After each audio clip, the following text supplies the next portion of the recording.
কেনেকৈ কামুৰিছে চাওক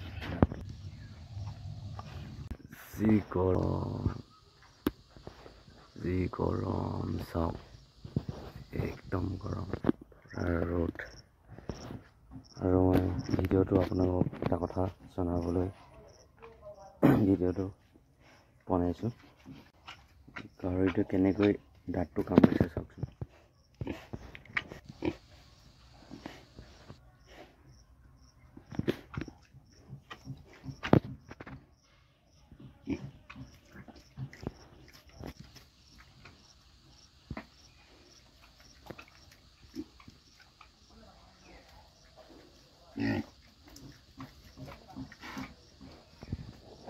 এইটো মাইকী গাহৰিটো দাঁতটো কেনেকৈ চলাইছে মানে ইয়াৰ পেলু হৈছে বুলি গম পাইছোঁ আৰু প্ৰায় দানা খাইছে যদিও ইয়াৰ চাইজৰ হোৱা নাই অলপ কম গ্ৰ'থ হৈছে আৰু ইয়াৰ পেলু হোৱা লক্ষণ দাঁত কামুৰিছে আৰু তাৰ ফেচকুৰি ওলাই থাকে চকুটোত আৰু পেলু হৈছে বুলি মই আন্দাজ কৰিছোঁ এতিয়া পেলুত মই জুলীয়া দৰৱ এটা দি আছোঁ এইখিনি আৰু চাওক মই দানা দি এতিয়া টিউবৱেলৰ পৰা ঠাণ্ডা পানী আনি ইয়াত ঢালি দিলোঁ 2 বাল্টি আৰু ইহঁতে এতিয়া পূৰা ঘূলি লৈ আছে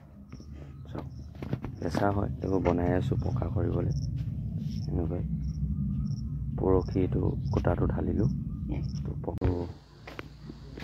কচু বনাই থৈ দিয়া আছে ভাত আৰু দানা ভুচি আছে তোৰা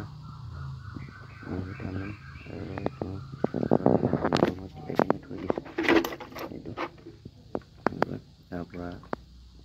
মিক্স কৰি দি দিলোঁ আৰু গুড়া এনেকৈ কৈছোঁ এতিয়া ডুমক এবাৰ ডুমক 3 মগ কৰিলোঁ ডুমককৈ আৰু ভুচি আৰু এইটো আছে মিক্স কৰি দি থওঁ মিক্স কৰি দি থওঁ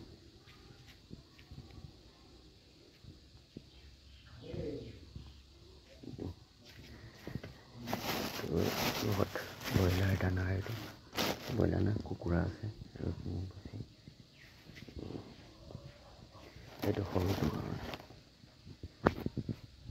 ইয়াৰ লক্ষণসমূহ মায়ে কৈছিলে যে দাঁতটো খুব কামোৰে আৰু তাৰ চকুত খুব ফেচকুৰি ওলাই থাকে চকু পানীটো ওলাই থাকে পেলু যদি হয় বুলি মায়ে কয় তো মই মাক সুধিছিলোঁ মায়ে কৈছে এনেকৈ যে দাঁত কামুৰিছে পেলু হৈছে নহ'লে আৰু চকুটো খুব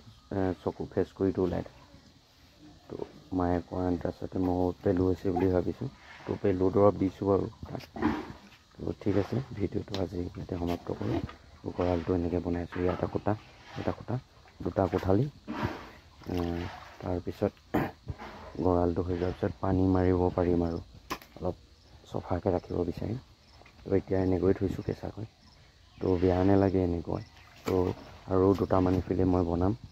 আগলৈও বনাম এনেকৈ ঠিক আছে ধন্যবাদ